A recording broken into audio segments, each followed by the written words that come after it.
up, what? Blog Talk Radio. The motherfucking saga continues. Yo, what's up, world? It's badass thuggin' like I usually do, and you better turn it up, bust some speakers out, cause we off the motherfucking cuff. You dig how we do it? Dog Pound Gangsters 2000 and beyond. Bleh. What's up with it, y'all?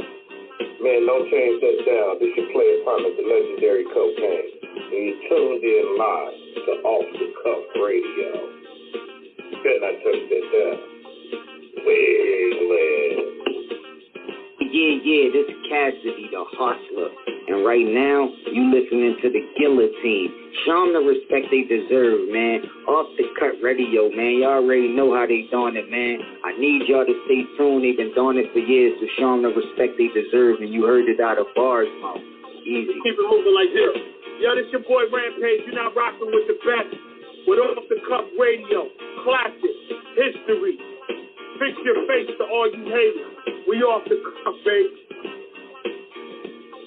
What's up, everybody? This your girl, Bonnie Dollars, the Queen of Trap, representing Crenshaw, and you are now tuned in with Off the Cuff Radio. What's up? What's up, y'all? This is Miss Irresistible, giving a shout-out to the livest show on Friday nights, Off the Cuff Radio, and I'm live from the 704. Make sure y'all tune in for the blazing hot music. What it ain't, what it do. Chili Chill from that original Lynch Mob. And Off the Cuff Radio, always where it's at on Friday nights. West, y'all. Yeah. Live and direct, Off the Cuff Radio, episode 650, I believe. I'm here live and direct from StreamYard. Got my host, T-Max with the facts in the building. What's good? What it do, man? It's great to be back on, man. We back on StreamYard doing our thing. Another outstanding Thursday night tremendous of OTC, Off the Cuff Radio. Shout out to our co-host of Spirit, a lot of Sam L.A. Chinchilla. Of course, DJ Sincere, Dirty Basement Radio. And we ready to rip it, man. King, tell everybody who we got tonight. Yes, sir, man. These ladies are rocking out from New York City. They have a new project that they're here to talk about. One of the hardest albums to come out this year. And we're going to talk to them about that, along with their story, how they came up together, how they met. And big shout out to our girl JoJo for making this happen. Yep. So we're going to bring on Honey Dinero, and she's going to be joined shortly by Murda Megz whenever the time is right. Hold on one second. I got to make sure this is right. Yes, sir. We're going to bring them on the stage right now. Welcome, ladies, to Off the Cuff Radio. Thank you for having me. Hello. Yes, indeed. We live and direct. We got... Had to mute the mics a little bit. Okay, we see you, beauty. We see you, beautiful. We see you. Two of the hardest working ladies of the underground representing New York City. How y'all doing? We're good. How are you? We're good. I'm good. Well, I mean, Excuse me, I look because I'm at work and stuff like that, so I'm juggling it. I still want to be here, so yeah. It's all good. Look, however you get done is how I get done. Ladies, King has said so many tremendously great things about you in terms of you being two of the most hardest MCs in the NYC, doing y'all thing, a double duo of dope on the microphone. You all got a story, and we want to hear it. So tell everybody about yourselves. Introduce yourselves. You want to go Megs? Or, well, I'm Honey Dinero, initially from the Bronx. BX. Yeah. Been in Brooklyn for like 20 plus years now. So I'm just a diehard New Yorker. I've lived in other areas. So like shout out to Charlotte, North Carolina. Shout out to, I have some family in Tennessee. I've lived in LA. Just a few places. I've traveled, very well traveled. So, Hmm. but Bronx is the home. Absolutely, absolutely. Megs, what about yourself? What up, y'all? Of course, um, I'm from Harlem, New York. I was originally born and raised in Harlem, New York. Ever since I was a little girl, my family and I, we had moved to Newcastle, Pennsylvania. Newcastle is the outskirts of Pittsburgh, of course, the home of Mac Miller. Rest in peace to him. Of course, Wiz Khalifa, and some of the minimal artists. But yeah, get just been traveling myself as well, back home to my home, my birthplace in New York, and the Bronx, because that's where my dad is from, first off, and my mother, she's from here, so that's what brought me here to Pennsylvania and stuff like that. But yeah, just been traveling.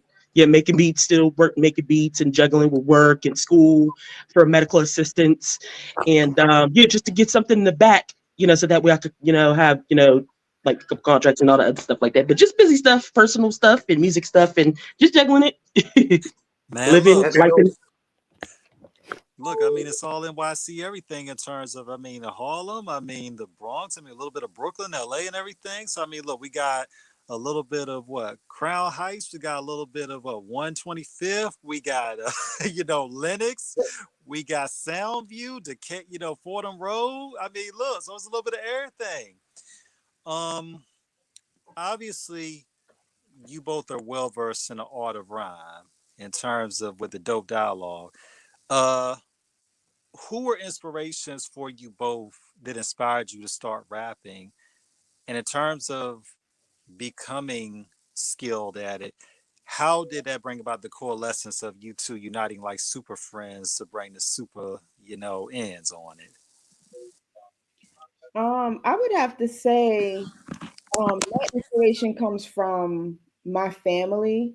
Mm-hmm. Um, I have several members who are prominent in doo-wop, jazz, Yes, yes, um, legends. hip hop as well, gospel, and I just think my before I even knew who or how prominent my family members were, I think one of my first inspirations was, and I was just saying this the other day, um, my aunt's gospel album. The first time I saw a mass choir Mm-hmm. and would point her out and just thought that was so dope. And then, growing up in the Bronx, of course, hip hop. We lived it. It was it was dancing, it was being a B-girl, it was the clothes, it was just in the atmosphere, like you lived and breathed that. I don't think there was a choice. Mm-hmm. um and then just always being able to just write. I never knew I wanted to be an MC, but I could write. And just having friends, hype you up one day. And it turned into something that I loved. Um, and eventually, as cliche as it sounds, it saved my life twice. And just knew it was something I had to do. I knew I had the gift to do it. Um, and my love for music, for all types of music. And there isn't a day that doesn't go by and hasn't gone by that I don't hear sounds. I don't hear um lyrics. I don't, you know what I'm saying? Like it's just there. It's not something I could just turn off at Right, all. right. So, Definitely. Megs, what about you?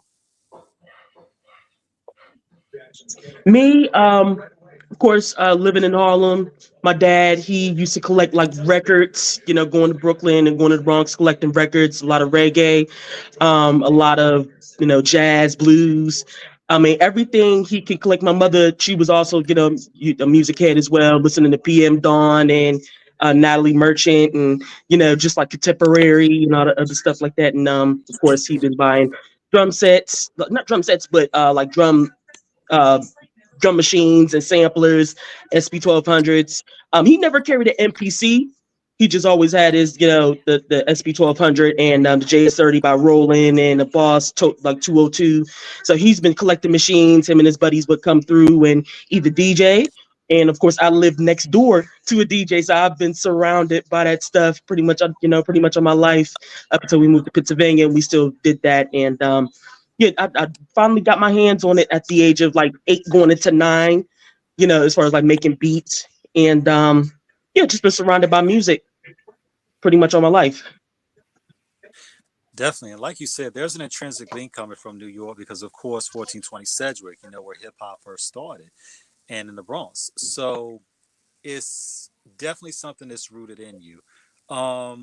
When you look at the days of when you both came up and you saw artists out there, who are the MCs that you aspire to that really, really impressed you in terms of skill, composition, and even charisma? Because, I mean, both of you represent the Bronx and Harlem with a little bit of everything in between.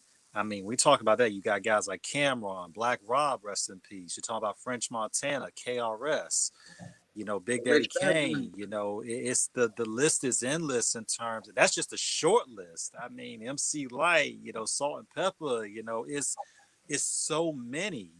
Who are some of your personal favorites that really inspired you?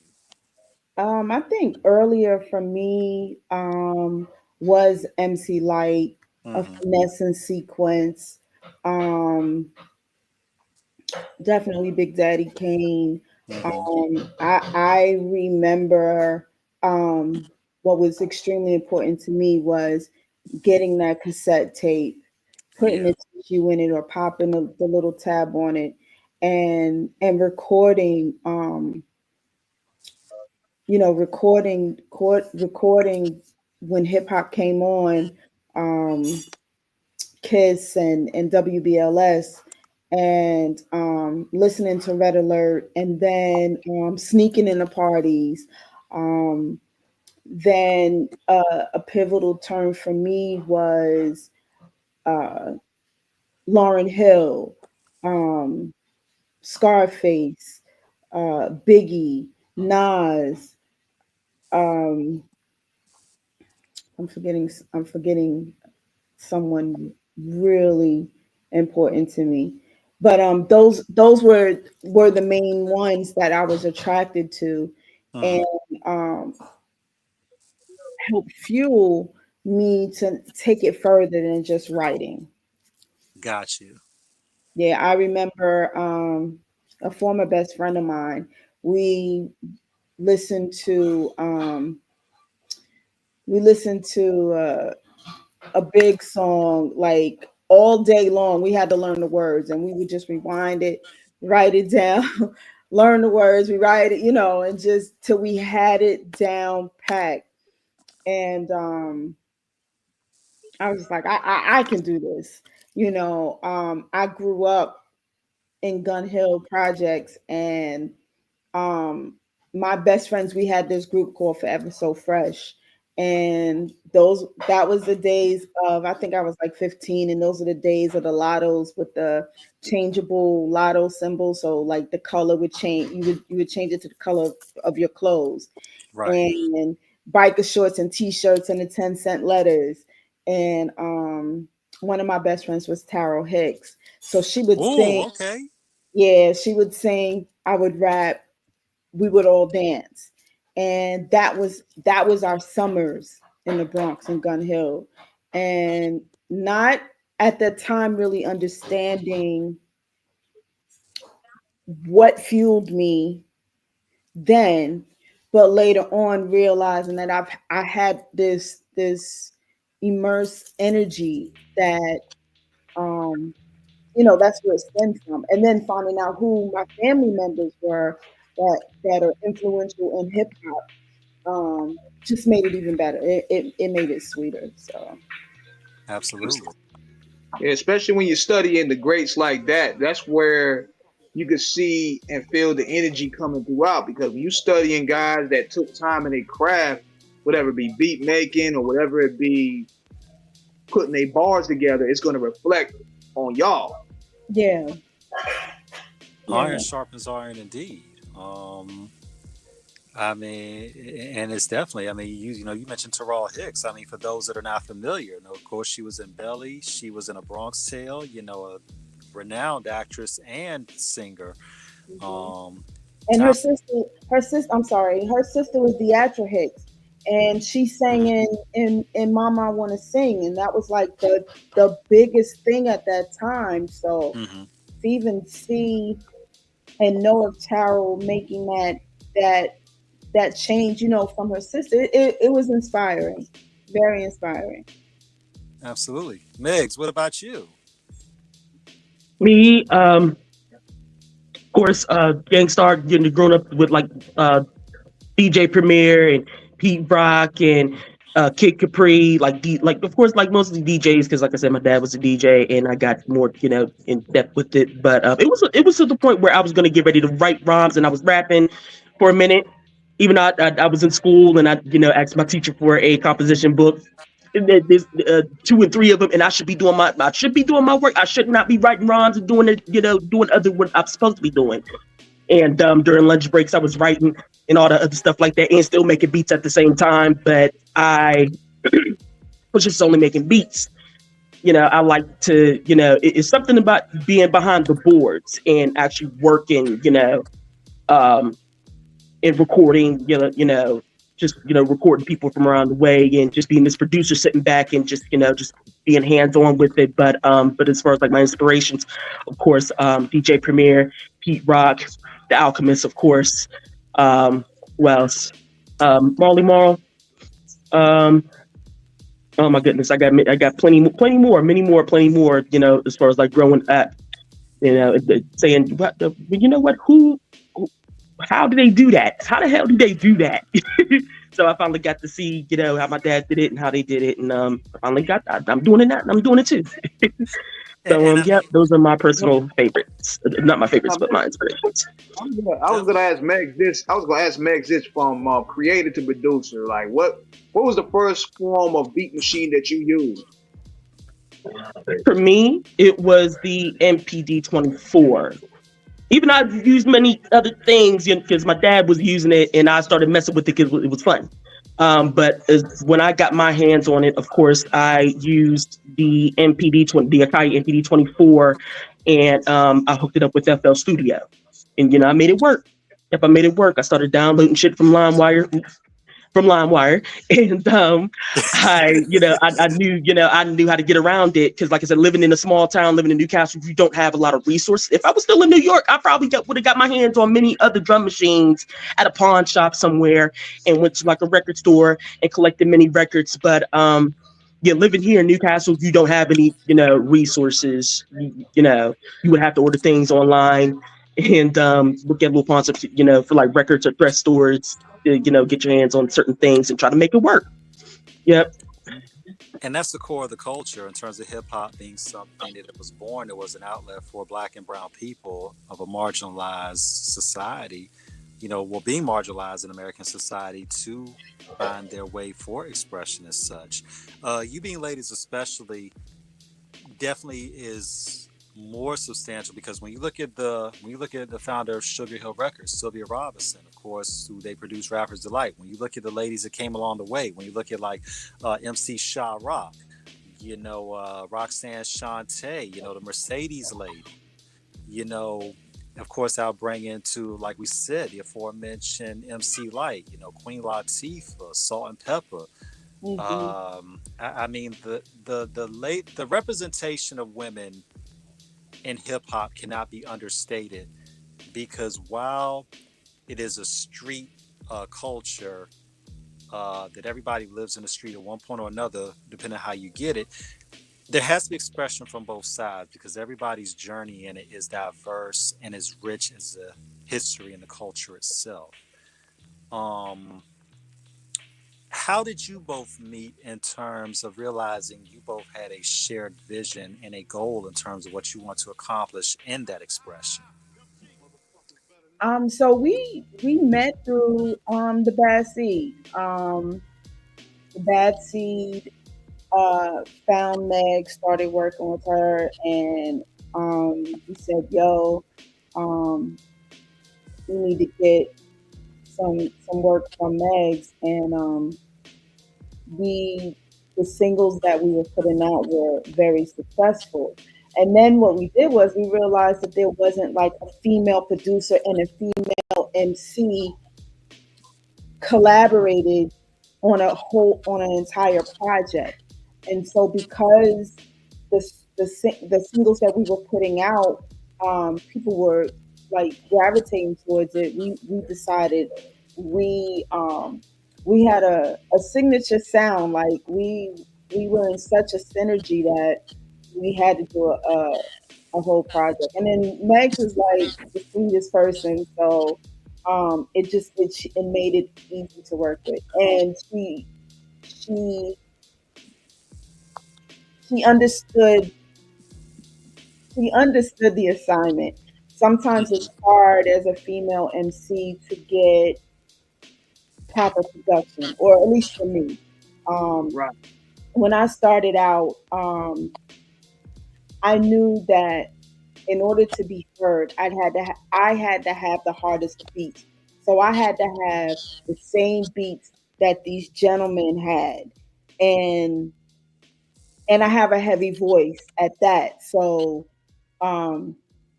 Megz, without me saying to her, I need the rugged, the most bass heavy boom bap record you have, she just, here, honey, this is for you. I'm gonna send you a pack.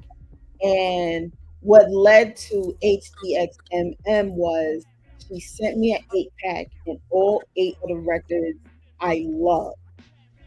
And there you have it, HDXMM. And that's history. Definitely. Yeah. And that's dope, because we don't hear enough about ladies who do production as well. You know, shout out to a couple of girls I know, 911 Beats and a couple others that do their thing. And while the genre one could surmise is male dominated in certain aspects, it doesn't mean there's not room for females. When we look at this new generation of rappers, when we look at Cardi, when we look at Armani Caesar, you know, when we look at Scarlett, you know, it's definitely showing the evolution of rhyme. Of course, you know, you got Lady of Rage, of course, who's one of the mainstays from back in the day. You got Cam and China coming out of Inglewood in California. You got Kamaya in Oakland. You know, you got Honest Alon. I mean, the list is endless. When you're looking at, when you're looking at production in terms of where the creativity is today, Megz, for you being the, you know, the soundsmith of it all. When you look at how you produce records, obviously there's the cuts in terms of the records, like you said, SP1200s, of course, Casio, the little Casio's a part of it as well. What have you found in terms of how the process is now from what you learned at the beginning into the era of where it is now? As far as like equipment wise and how the whole process is, you know, compared to then and now, I would say it's the whole process is a bit easy now. You know, it's a mixture of analog, digital, working with VSTs just to get that, you know, the you know, bit crushers and all the other stuff, you know, just to emulate that sound of a MPC 60 or a MPC 2000 XL. Even though I have a MPC 2000 XL, it's just that you have to get it down, and compared to a machine MK3 that I currently, you know, that I'm working with right now, it's just like it's a whole, you know, the whole thing. It's pretty easy now. We got it really easy, you know. I'm gonna have to get all the way into as far as like my process of working with the MPC 2000 XL versus with, you know, working with the machine MK3. The MPC 2000 XL is just that you have to track out everything. You have to, you know, oh my God, it's just a whole. It's like step 1, 2, 3, 4, 5, 6, all the way to like 100. My God, and of course I had to buy other pieces on top of that, and had to track it out, put it through my audio interface, and you got to track it out there, and you have to clock it, and this and that. So that's just I told myself, you know what, is this what I want to do? It's just too much for me. So I wanted to just stick it to what I know, and then how to Right. get the product out a little faster. So it's like I said, it's a bit easier. It's easier for me. What I will say, whatever Meg's process is, you can trust and believe that the finished product is going to be fire. Mm-hmm. You trust and believe that. Definitely. And what was it like in terms of you both going into the studio, in terms of like for the first time and just really understanding it, and then from there, once you all started to really cook with it, serving it to the masses, what was that like for everybody to listen? Well, the crazy part is Megz and I haven't been in the studio together.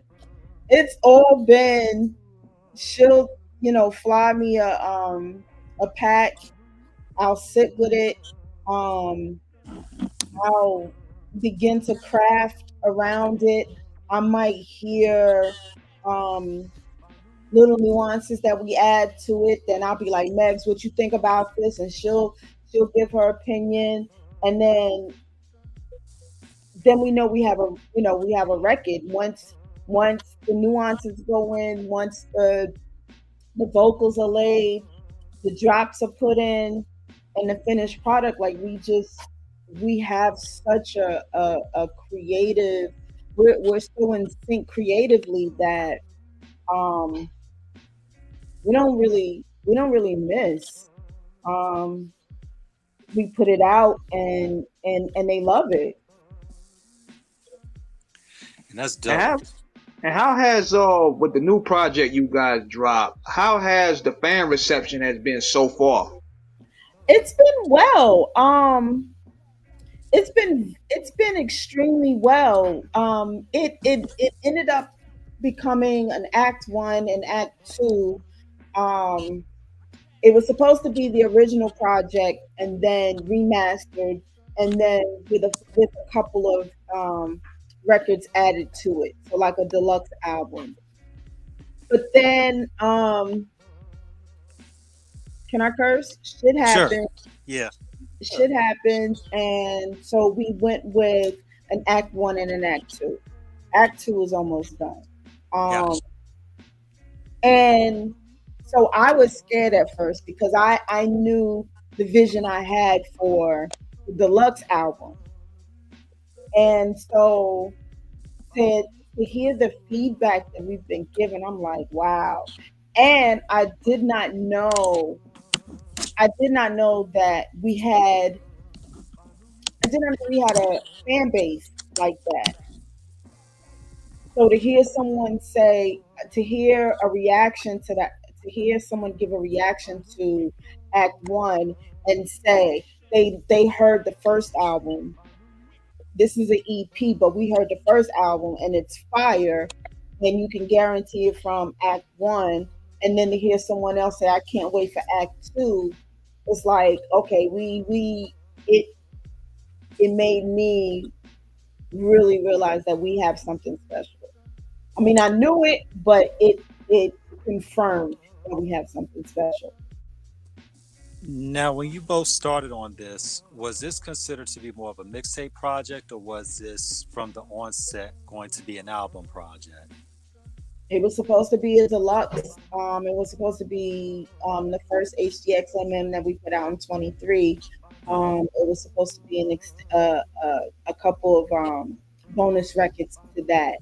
But like I said, the powers that be didn't allow that to happen. So I had to craft it in a way, or I had to produce it in a way that you would get a little bit now and then a little bit later, and then we may just do a complete package down the line, or something totally new. But everything is still available for anyone to get. I think we can take this much further than just some records. Like I said, we haven't heard of a female gang star, where you have a female producer and a female MC solely on records and putting out quality work. So, and being a group. I've never been in a group. We are a group now. That's my sister. So we are a group now, and it's dope. So And that's what's bringing that energy back. Like when I was listening to the LP, it gave me that type of vibe, that gang star type vibe, because I like listening to projects that focuses on one producer and one MC. Like it's cool to have a mixed bag, but you get to see how the chemistry is throughout when you working with one producer. yeah. And then I wanted to still give some of the work that we did before for those who are unfamiliar. So in Act One, you have the radio snippets, and the radio snippets are of our song. So the songs that you hear in those snippets, it's Meg's production, it's me as the MC on it. And so hopefully what that does is it allows the listener to go back and be like, oh, I gotta find these records. I like that little snippet. Let me go back and listen. So that was the purpose of making Act One just a little, more full. Absolutely.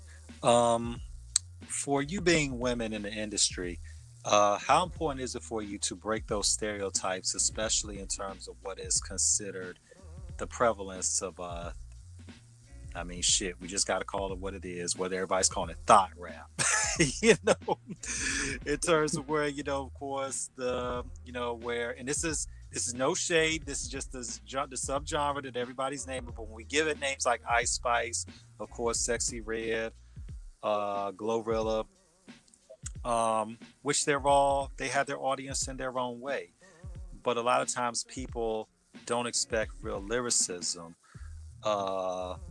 which obviously is in abundance for a lot of women out there. Where do you think the game is centered around for female artists to this day in terms of perception and promotion? I think it's a quick flip. I think it's like watered down dope or watered down alcohol and cheap liquor. I don't mean to call it cheap because if everything is over sexualized, you see it in television, you see it in movies, you hear it in the music, right? So I don't want to call it cheap, but however, you know how people love, those who drink, people love a good happy hour, right? Right. And you go to this specific place for the happy hour. The happy hour does not include premium liquor. You know what I mean? I like that analogy. Beautiful analogy. It is the cheap liquor, the vodka with no name on it, the tequila with no name on it. And I think, and it's a quick flip, so it's a quick turnaround. So, the staying power, these are not records that'll go into a time capsule and we're going to shoot it to Pluto, and then the inhabitants of Pluto are going to be like, oh, and shout out to them. I don't have the guts to do that. You might get a little cleavage. I might make a little mention here and there, but you won't get that. Plus, that hasn't been my direction in life. Right. So, I kudos to them, shout out to them, but that's not where I can go with it. Those who know me would be like, what the hell are you doing?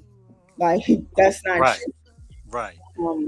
You don't even present yourself that way. You don't come across that way. So,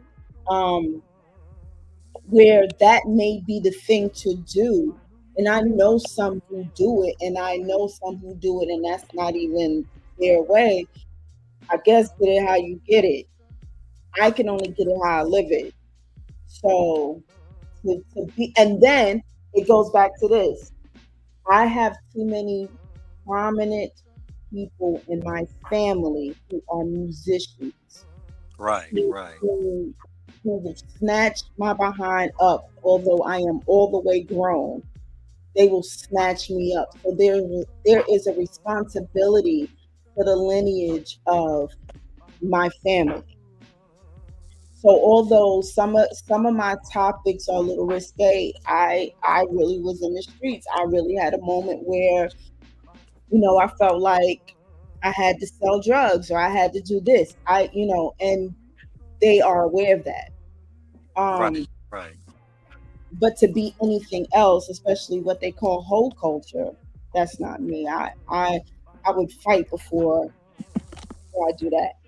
So you just that's just not something, you know, it's not something I would you would get from me. Okay. So Honey has brought the philosophy in terms of the subject matter. Okay, Meg. So we got to get it from the producer side in terms of what a lot of people will call low vibrational beats, in terms of where it's kind of a rote, um, just kind of, it doesn't really excite. It's just going by. Look, you said Alchemist, and that's enough for us right That's an indicator right there. there. Shout out to Alchemist, one of the greatest ever. I mean, so we know where your ear is.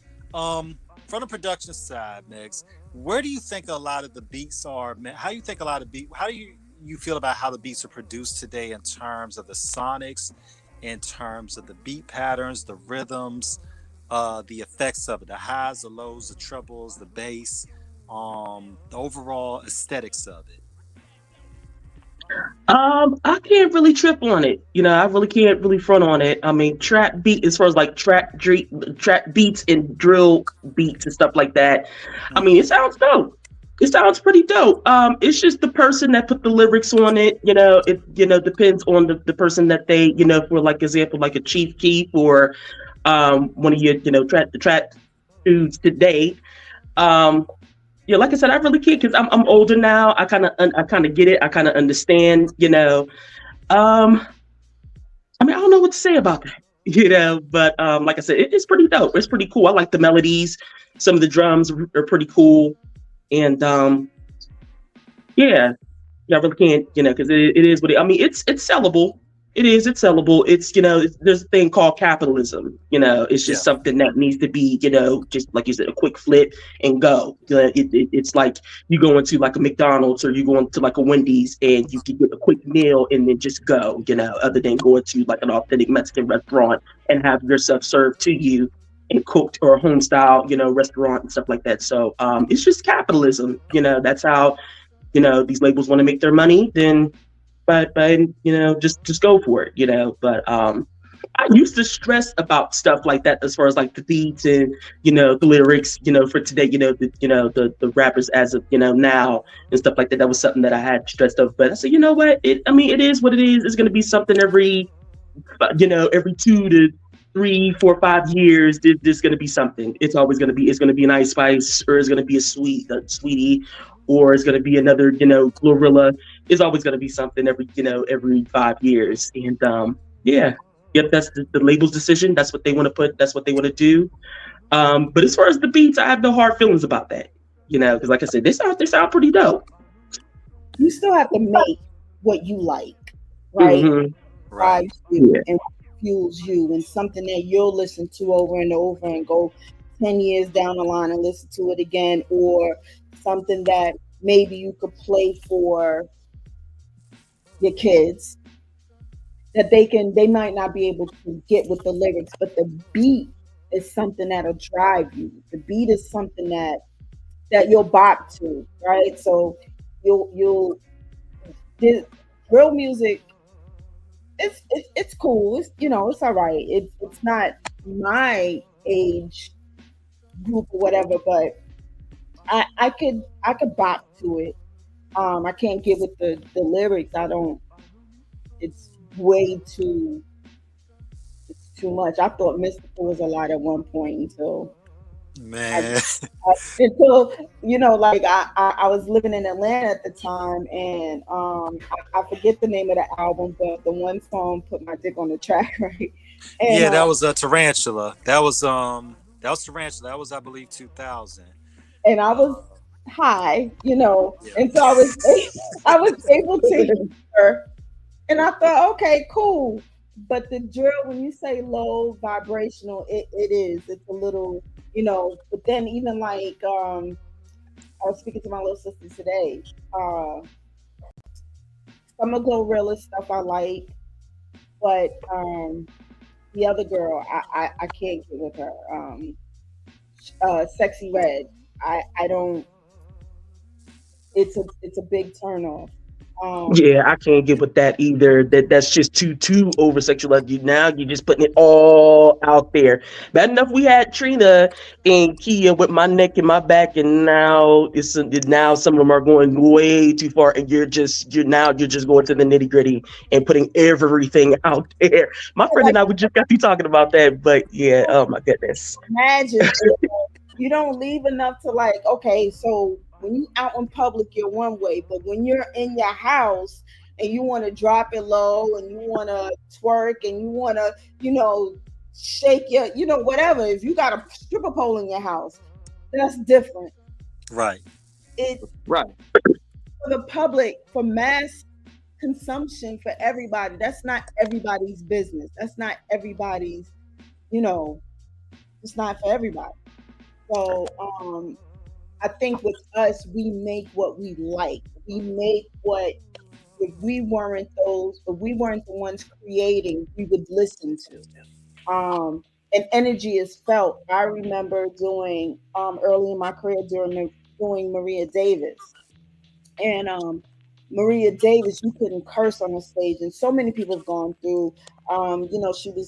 She did on Jay-Z's Reasonable Doubt album with the 22 twos. Yeah.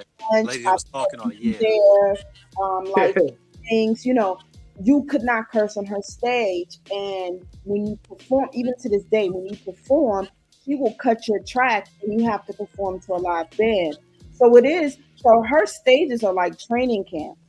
But I remember early on in my career, my my songs or my lyrics have always been story based. They've always been something that I've experienced, witnessed, lived, right?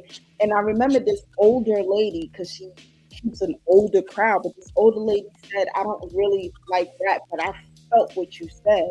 And so what resonated with me was the energy, right? Mm-hmm. So it let me know that what I was doing was correct. And although she didn't like rap, she felt it.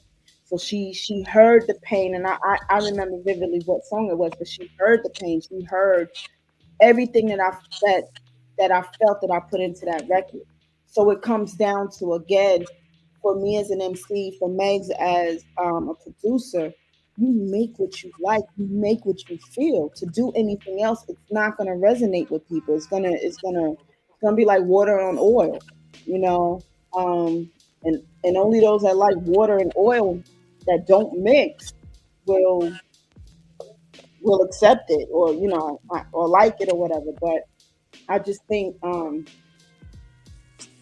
say for Meg, and like I said, everything I trust in, and she says, I got something for you. I know it's gonna be fire.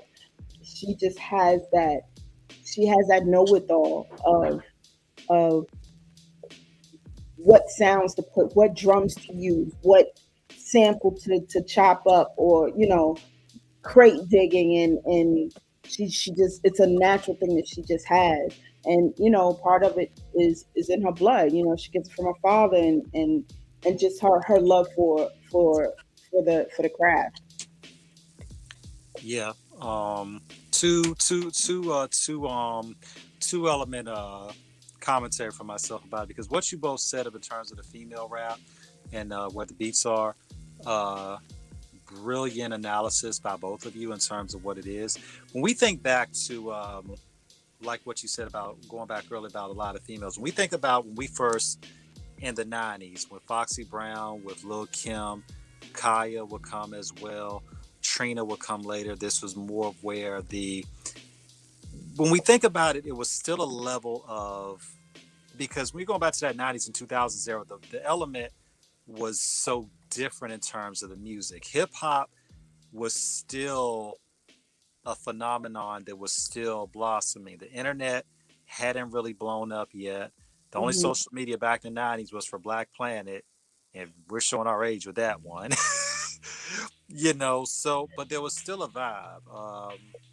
I remember when I first heard Nan by Trick Daddy and Trina. Shout out to Righteous Funk Boogie who did that. And I was like, this was different when I first heard it. But when you hear that bounce and that 808 kick in, you're like, oh Yeah. shit. I You mean, know, and that was, and when you think about it coming from Florida, you're like, yeah, that's Florida all the way. and you know what, too, on top of that, I think that's where a lot of these labels started looking at music being more single based because it's less work.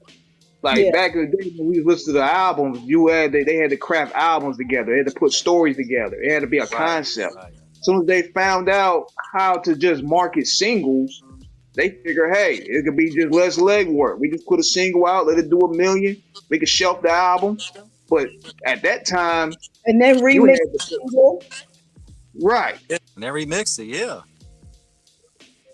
But that time in the 90s was just, and I tell the young people today, I'm 47 years old, still a child of it, still love it. Oh, and shout out to Bad C for chiming in on the comments, man. We appreciate you. I still got a double XL from years ago when they featured him in it. It was double XL, I think, and Source Magazine. I think he was in both. I still have them.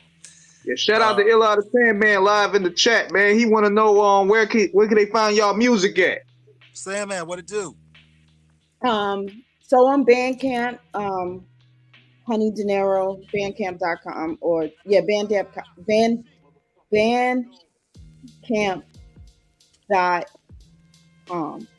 /Honey Dinero, I believe. It's weird. Yeah, honeydinero.bandcamp.com. Yeah. Word. Or YouTube. We're there. Look, y'all everywhere with it. But yeah, but I mean, when we think about how that era was in terms of the level of partying, some artists we thought, like when Nelly first came in, we thought Nelly was like the most, and we didn't think Nelly was all that, but when we compare when we actually marinated like a good steak years later, when we hear songs like Tip Drill, when we think about Country Grandma, EI, Shake Your Tail Feather, when you're thinking about the party atmosphere, where Nelly may have not been the most lyrical, one thing I can say about Cornell Haynes Jr., that what he did with those songs is that they really had a positive vibe and they really, really got people hype into the party turn up. He's a vibes around it. Yeah. Vibes. Yeah, the vibe. And it passed the vibe check. And now even us staunch hip hop fans, I ain't gonna lie, when we heard Mommy Me Mommy EI, we were like, hold up. I can't turn this shit off. And like, it already got me right here, man. Then he came out with what's the other song, Ride With Me? I was like, all right, we'll give him that one. Right, and then it was the music, it was the beats, the beat behind it also that drove it. So if you're in a club or you're at a party or you're on a cruise ship or a family reunion and that comes on, it makes you move. It makes you move. Regardless, even if you cannot. When I was growing up, my mom and I could not stand that song Centipede by Rebbie Jackson. However, we found ourselves singing that video was weird. She took it way back with that one, man. But that video was itself. But it moved you. And that's the thing with music, it has to move you, and you may not know all the lyrics, you may not know some of the lyrics, but the beat, the music behind it really, That's the movie. So yeah, you remember that from nursery school, but it worked because the music behind it made you move as well. Yeah.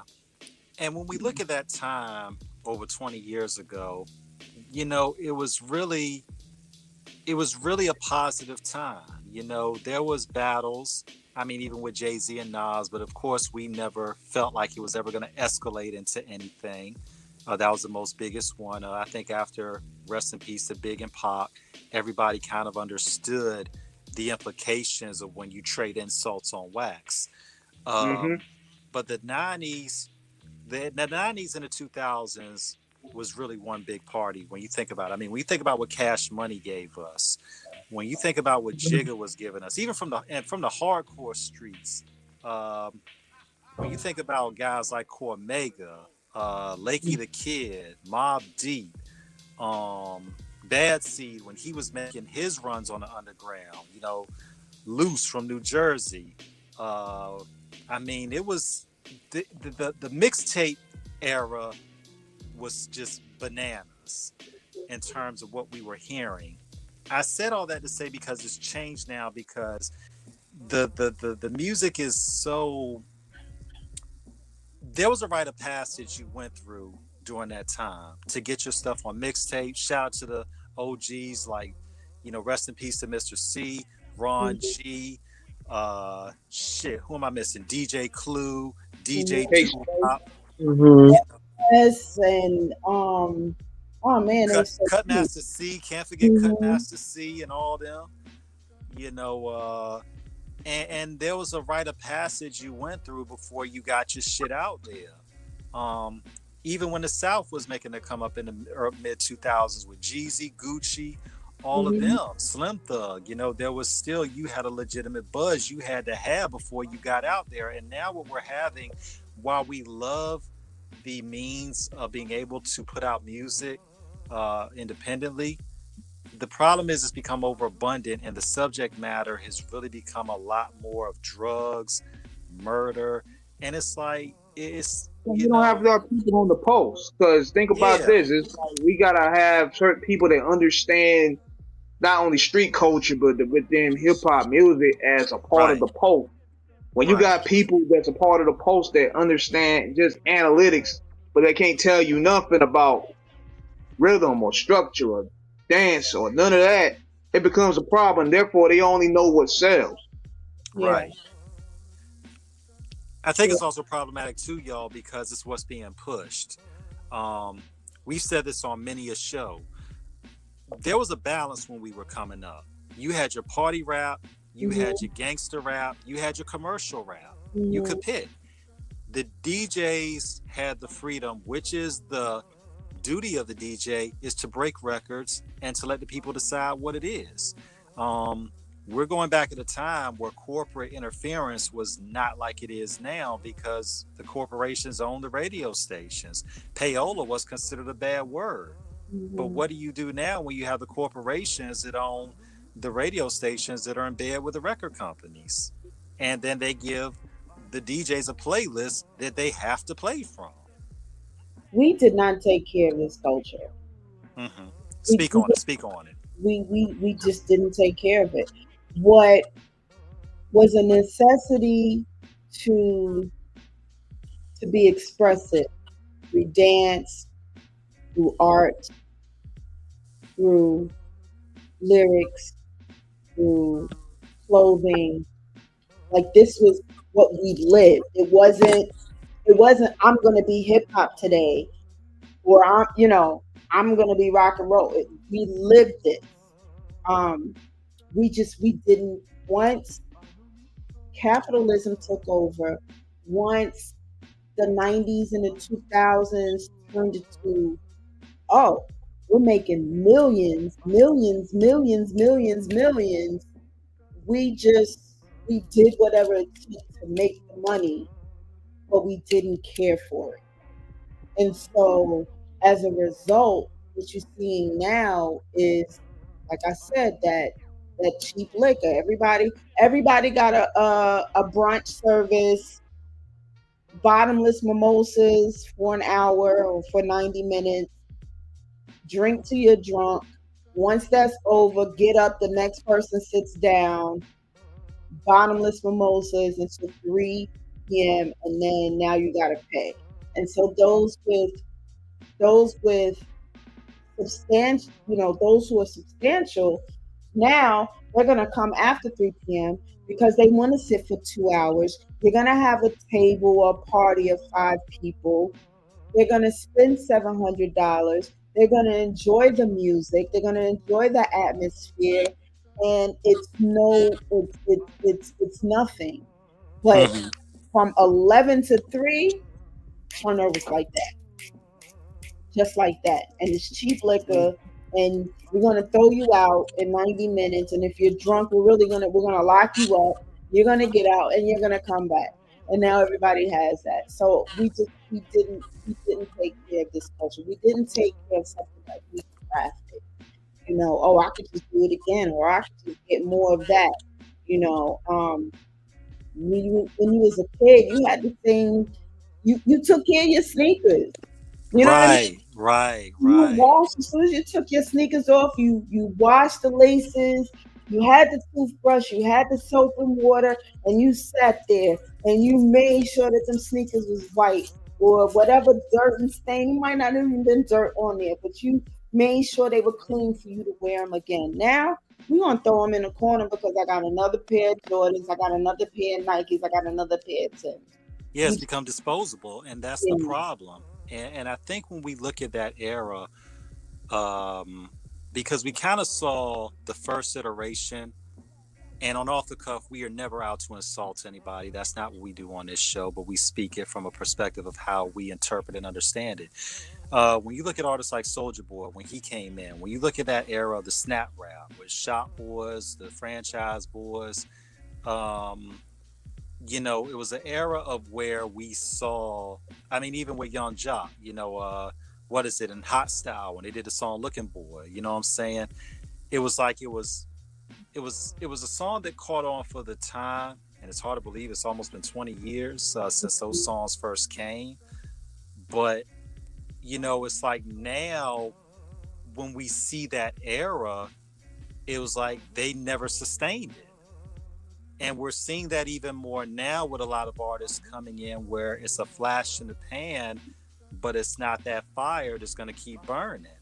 yeah. And that's where the issues are when you're looking at a lot. It's an overabundance of rappers. I'm seeing a comment, shout to Spirit Wonder, saying there should be a school or class strictly for music artists entering the business, because you have to understand you can make a song, but how are you going to last in it? And Well, more see, that's importantly, okay. Yeah. yeah, and more importantly than making money in it, how are you going to add to the culture to enrich it? Because right now it's being eroded. Well, see, once upon a time, the class was in the street. Right, If right, you right. didn't have bars, go sit your behind down, go do something else. Um, Now it's not. In mainstream. It's not about bars. It's just I rap. The words rhyme. It goes over the beat, or may not rhyme. It goes over the beat. We could put this out. We can market it, or they're killing for the money to be able to put it out. The kids are seeing money, they're seeing the car that's rented, they're seeing the jewelry that's fake or rented. And so now I can do that too. Hmm. I didn't know I could do it. And it took me a minute. It took me to really hone in. It took me to tap into myself to be able to do it. When I started out, I tried to rap what I thought um how women should rap. I'm gonna talk about the sun, the moon, the stars, all this. And there's nothing wrong with backpack rap. I like it. I like, you know what I'm saying? But that wasn't my authentic me. When I started talking about my adversity, when I started talking about the things that I was going through, even up until my breast cancer, people gravitated towards that. It was a story. It was stories that people hadn't heard that that that they realized, well, dang, she survived that. Okay, cool. And that's what brought them in. But if I would have continued on telling you about how the earth rotates on an axis and 365 and what it didn't, it was like learned material. It didn't come across as authentic. And so what you have now is just, oh, if I rap about that, I'm gonna shoot you in the face because I don't like the way you looking at me. It's gonna stick, and that's not what's happening. These kids are going to jail. These kids are dying. Um, where's the money going? There is no money. There's no record sales. The label is gonna get theirs, so it's free labor off of. And some of these kids, they have the talent, but they're not tapped into it. They're just doing what the label says. I need you to kill 55 people today on record. Yeah. Yeah. And maybe literal. We'll get you out of the first jail, the first jail stint, but maybe literal. And then when you get out, we need you to kill 55 more. And they're doing it.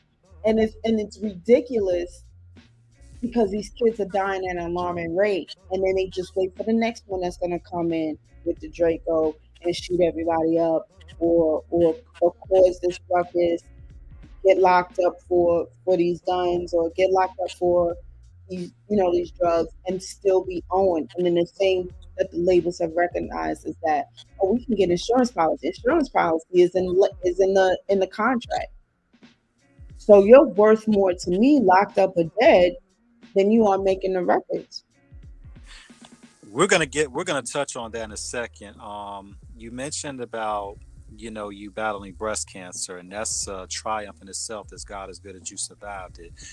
For you to have the strength and the fortitude to rap about that, because that's a very personal and serious subject and a battle you fought. What did that mean to you to express that on wax, to be able to let every woman and even some men, because men can get it too. It's a rarity, but men can get it as well. Right. What did that mean to you, for you not only to express that but to have that resonate and let people know, like Michael Jackson, you aren't alone? That's the second time it saved my life. First time was when I was in the streets, and then I was like, I got to do something because I was given visions that I would die if I stayed on the streets. So, when I was diagnosed with cancer, I was on tour. Um, my mom lives in Tennessee. Um, she was like, just come, just let me take care of you. I was not gonna do it. I was like, I'm thriving right now, and I'm thinking I'm about to go somewhere else with it. And I saw fear on her face, so I said, okay, cool. 'Cause I've never seen fear on her face. But I knew that I had to do music. And the pivotal point was when I said that I had cancer, people had written me off. People had already killed me. And I haven't even haven't even had chemotherapy yet. You know what I'm saying? Like I haven't even lost a strand of hair yet. And so I was like, oh, we're not doing that. And the crazy part about it is when I was trying to pull like other female MCs together, like, yo, like I would go to other people's shows and I'm like, okay, good job. Keep going, keep going, keep going, keep going. And I left New York. I saw a lot of people outside. When I was outside, I couldn't get anybody to come outside. So the ego in me was like, oh no, I'm not. We're not doing that. We're not. You're not gonna, when Debo come around, I don't talk, but when he leave, I talk again. We're not gonna do that. So the ego in me put it out, but it helped me realize what I was going through. I didn't have sense enough to be scared, but it helped me really dive into what was happening. I had no clue. and family members that I could talk to, I couldn't. I didn't know how to approach them. They didn't know how to approach me. Um, I didn't know how to. I hadn't talked to them in 40 years or whatever. So I felt alone in it, but anybody else who was going through it. And then I started, so when I was blogging about it on Instagram, people were asking me questions. And so I was given a directive from the Most High. He was like, yo, you're gonna have to talk about this. You're gonna have to help others. And so that's what I did. And through music, I was able to really let people know what I was going through, but how I wasn't gonna stop being who I am and how I wasn't gonna stop doing music. So You know, and I think God bless both of you for it, because that level of authenticness and authenticity in this culture is rare, where the image is predicated on exaggeration and an image. So for that level of honesty and candor to be disclosed is incredibly brave and absolutely essential in yeah. terms of what is needed. Um, and it showed that you, for a lot of people who may feel like they're voiceless, that you were the voice that was heralding not only the battle cry for awareness, but support and ultimately triumph. That's not a little thing. That's monumental what you did. And the culture's all the more richer for you doing that. Both of you should be commended for that contribution of what you did together and that triumph. And we thank you for that. Thank you. Thank you. Yeah, we Um, definitely salute you guys here, man. I mean, just for y'all taking the time to tell y'all story, to bear your testimonies, and to let us know that we here for behind y'all, man. We're all 110 toes down. Well, thank you for having us. You know, uh and just being great host. You know, you get some people that's just like, okay, what's your name? Where you from? Okay, you got an album out? Okay, cool. Bye. You know, so no, we try to be a little bit more detailed and in depth. Oh yeah, nah, we be really dedicated to this because to be able to do it, you got to be dedicated to it. A lot of people not really dedicated to it. They just do it as they have either a dad in the business or a mom in the business, or they help them get a hand, but they don't really know the back end of the culture. They don't know the artist, so to speak. So we want to give everybody that been a part of Off the Cuff Radio their due diligence. yeah, Absolutely. I've been discouraged from doing interviews lately the past couple of years just because it didn't they were mundane and it was like for what, you know. But I appreciate you guys. Yeah, thank you. Definitely. We did want to Absolutely. And one more question I want to shoot you guys. Do you guys have any visuals that you guys working on for the project? Yes, so right now we have a couple out. We have help me out, Megs. We have Chitty Bang, Yeah, we got Chitty Bang. You Big, have, oh my goodness. Big Yeah, Yeah, you just shot one too, and I and I was just supposed to be there for it. yeah, I just shot Elevated. Elevated I'm gonna put out on 420. That's for my 420 people. Um Jill. yeah, that it's real, you know, it's a real the beat was just spoke to me and it was just like, oh yeah, this is one of those Snoop Dogg type vibes, you know. It has like a little West bounce to it, Let's get but him and Currency on the remix. Let's get Snoop and Currency on the remix.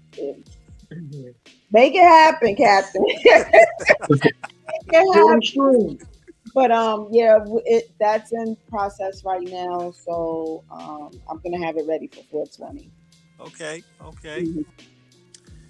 Um, I mean that's dope, and that's something that it shows that y'all are in a positive space. I know we about to jump off in a set, but I did want to ask y'all about where you were talking about in terms of the murder kill, because what we're seeing now is an all time high of basically niggas trying to commit suicide, talking shit, and it's like the game is more elevated now in terms of understanding the threats of what's being. It's taken more seriously now of what people are saying on wax, where we've seen shit break out because of stuff being said. Yeah.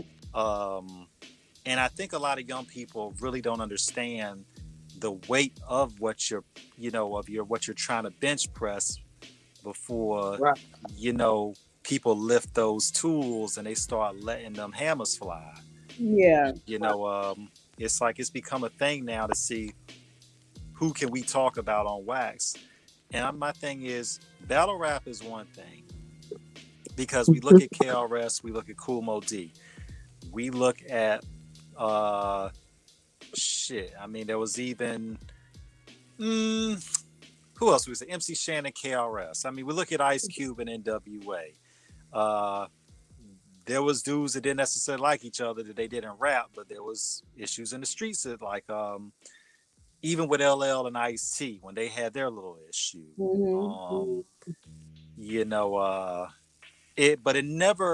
We never felt like it would escalate to anything at that time where it would get violent. And now we're seeing, like you were saying, honey, about how a lot of these artists out here, they just get out there and they'll just say whatever. And it's like, it's really cool. I mean, we've seen niggas get run up. We've seen niggas get killed behind stuff.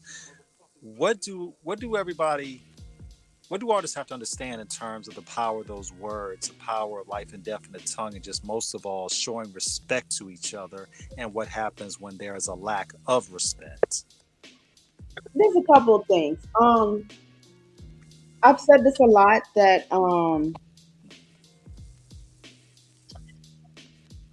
some of these young people are not held accountable. So they do the worst, and then they're not punished, right? There are no longer the big brothers and the uncles that will say, "Come over here, little nigga, are you crazy? I did this over here so that you wouldn't have to be over here with me doing it." Right. And also for listeners, this is like, this is I call it motion picture music for many of us. A gun has saved my life, right? Right. I talk about, and subsequently I became a person who really, with respect to the gun and the bullet, it's in my music. But that's if you cross the line, if you mess with my family, you try to do something to me, you try to do something to my kids, then yes, I have no problems. And I've been there before. I've pulled the trigger. So I speak about protection, but not just I'm just going to shoot you because I'm super sensitive and you said something crazy to me, Right. And I think the other part of that is these kids are super sensitive. A lot of people are super sensitive. You can't say this on YouTube. You can't tell a joke without someone being sensitive about it. You do look ridiculous. That's funny. You know what I'm saying? Like your makeup, you look like Homie the Clown. That's funny. Without someone being sensitive, and then the sensitivity becomes, well, now I'm gonna have to unalive you. And then we're not for what it is. You know what I mean? So when we say unalive, that means dead. So we replace vocabulary.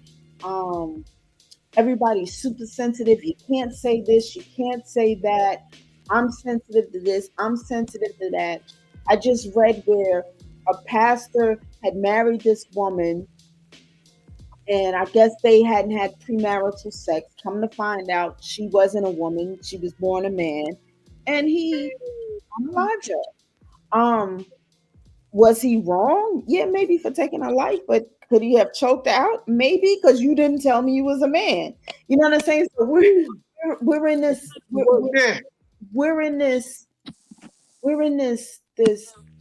we in the bubble society. We are.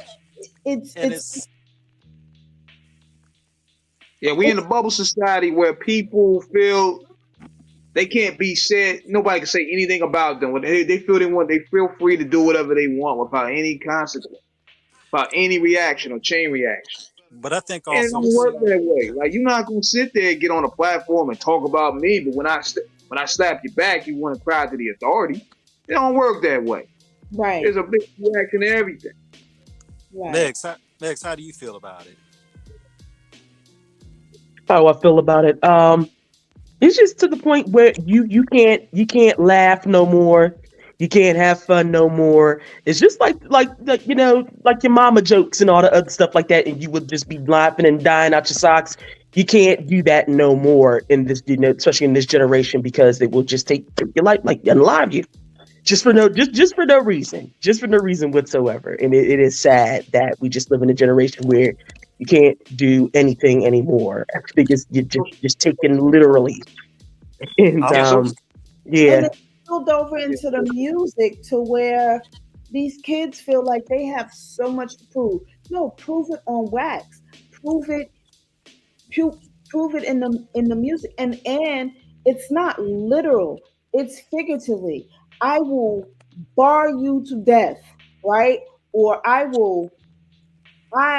even for those that spit rapidly, like a twister, or you know what I'm saying. That could be your semi-automatic rifle, or that could be, you know what I'm saying, that could be your chopper, or that could be, but not literally.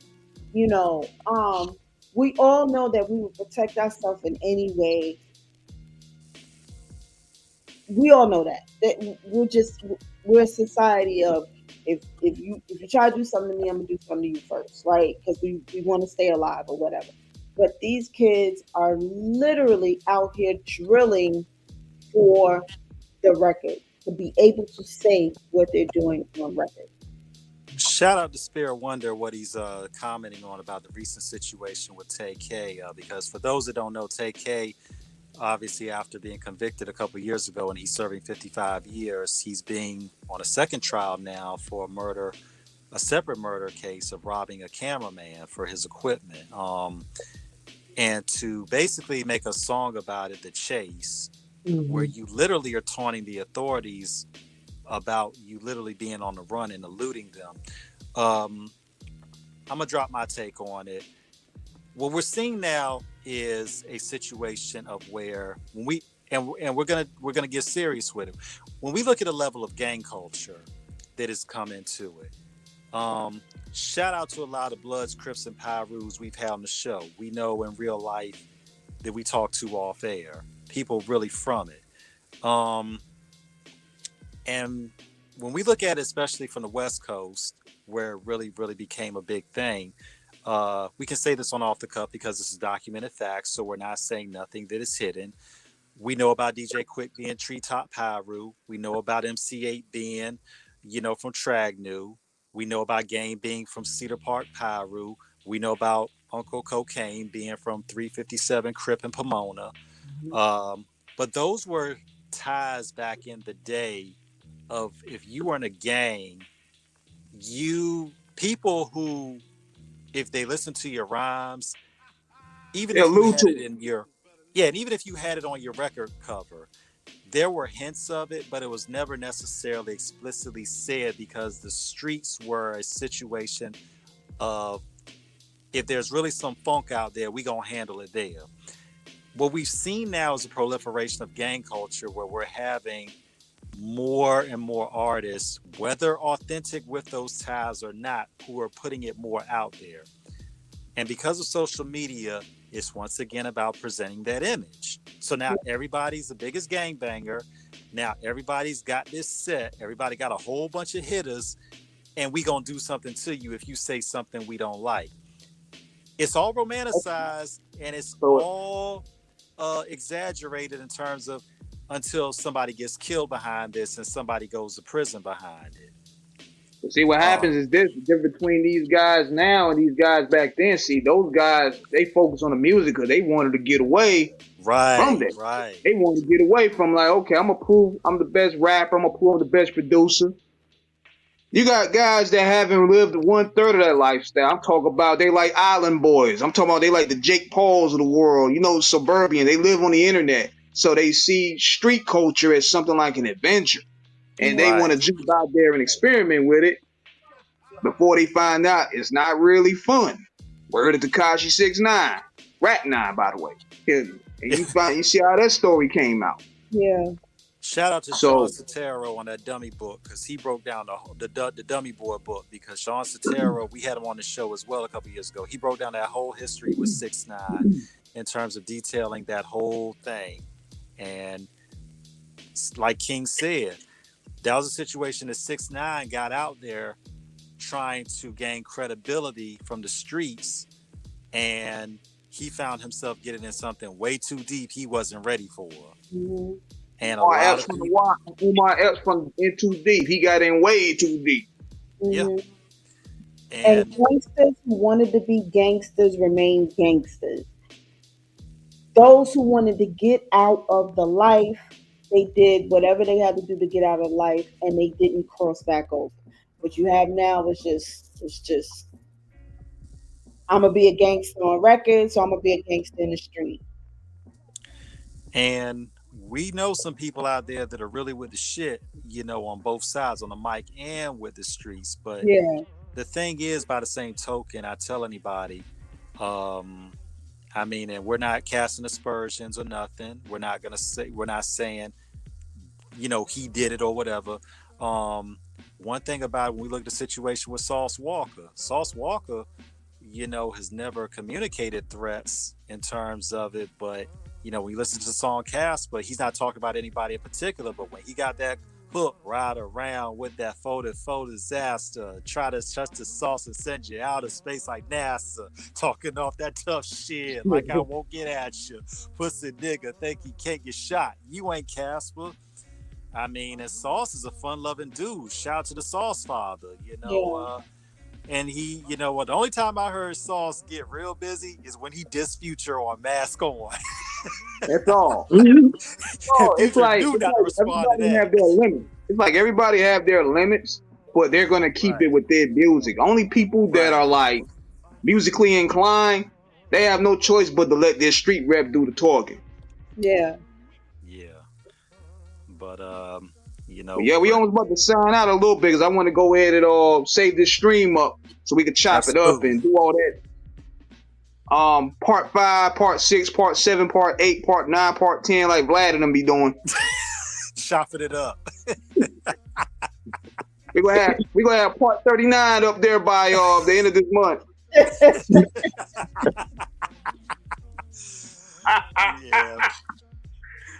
But ladies. we enjoyed the build with you ladies here, man. We y'all welcome to come back aboard anytime. Absolutely. Thank you, ladies, so much. Thank you. No, thank you. Yep, thank you.